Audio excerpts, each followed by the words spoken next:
Hello, everybody. You are listening to Feed Your Mind. So today we will discuss the complex water distribution system of Earth, which includes lakes, streams, rivers, and oceans. The complexity of the water distribution of Earth is very intricate. And so how convenient for the water to be distributed throughout most of the Earth.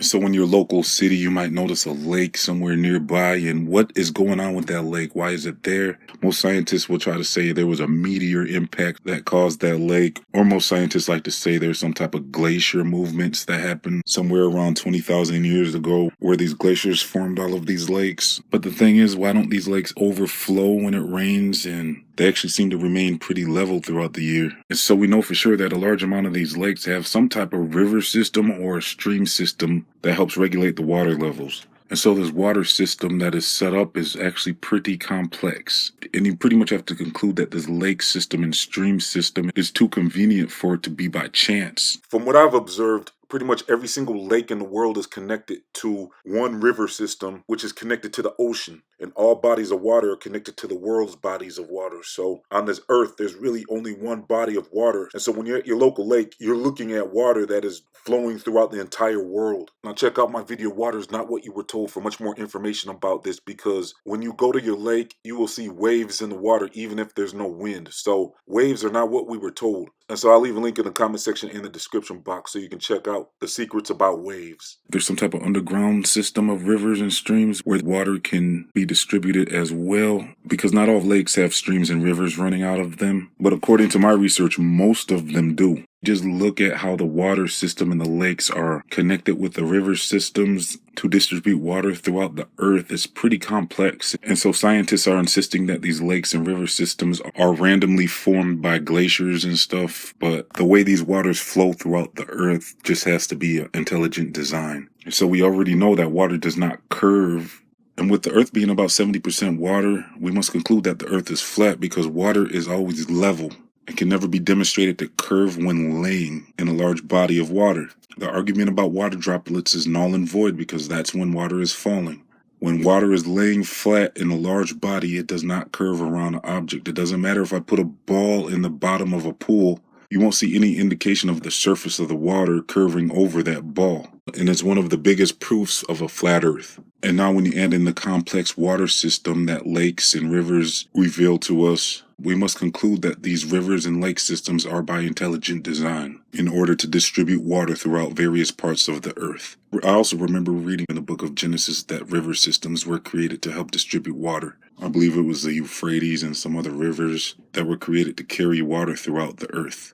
Oh, and there's another thing I want to mention before I get out of here. It's simply look at the river maps and how water is distributed against dry land on Earth. And you'll clearly see how the river system is set up kind of like the vein system of the human body. And the veins have capillaries and all types of veins that distribute blood across the human body. And so if you notice, you see the main arteries on both the human body nervous system and also the river system of the earth. And off of those main arteries is the main flow of water through the systems of the earth, similar to how the main arteries distribute blood across the human body. And then you have the smaller capillaries that stem off of the main arteries of the human body that distribute blood to various places. Just the same, you have these little capillaries of streams coming off of the main river systems. And those systems are connected to the oceans and the seas of the world. And so when you look at the river system, it's kind of set up the same ways. And so is water kind of like Earth's blood? I mean, the river systems are set up pretty much like the veins of a human body. And it's clear to see. So it definitely appears intentional how the river systems are set up. And so if we take the Mississippi River, for example, we can see that the Mississippi River runs through the entire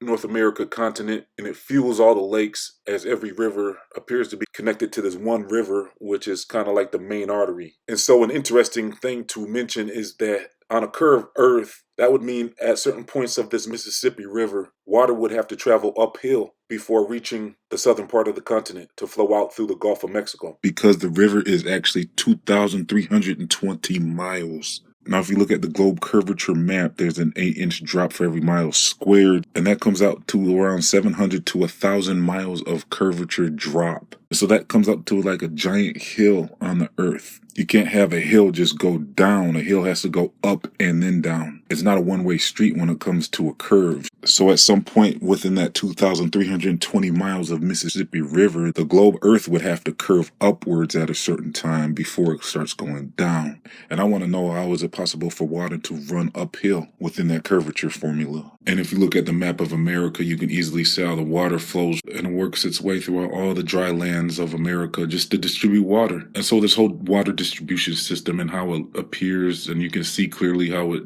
delivers water from the oceans onto the land area, it's pretty clear that this is intelligent design. And so on the globe Earth, that water would have to be traveling uphill at certain areas, which is scientifically impossible. And so that's just yet more confirmation that water remains level and flat. Check out my Water is Not What You Were Told playlist for much more information. I'll leave the link in the comment section and in the description box. Simply enter your email address at feedyourmind1.com. That way I can send you some cool news briefs throughout the week. It's completely free. Please chip in $1 at my Patreon page to help keep this channel running so I can put out more videos for you. I have some exclusives for you over there as well. Please like, comment, share, and subscribe. This has been another episode of Feed Your Mind. Thank you for tuning in. Signing off.